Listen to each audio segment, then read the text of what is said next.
Phoebe's traveling comfort kit. Phoebe packed her favorite superhero pajamas, but her tummy felt a little wiggly. She didn't want to leave her own familiar bed, even for one night at Grandma Irene's house.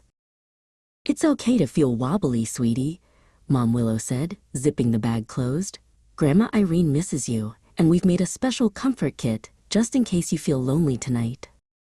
Inside the kit was Phoebe's favorite fuzzy elephant, a postcard with a funny picture of their dog, and a little flashlight for nighttime reading. Each item was a tiny piece of home that could travel with her.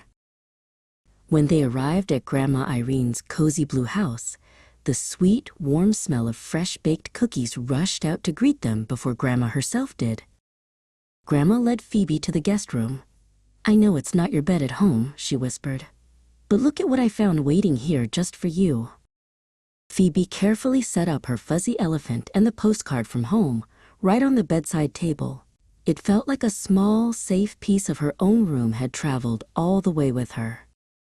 Mom Willow gave Phoebe a final, tight squeeze. "Remember, home is still right here," she tapped Phoebe's heart. "You've got your kit, and a whole new adventure is waiting." After Mom left, Grandma Irene pulled out a brand new board game. They laughed and played until Phoebe yawned a great big, sleepy yawn that stretched her arms high into the air. Tucked into the soft guest bed, Phoebe turned on her special flashlight.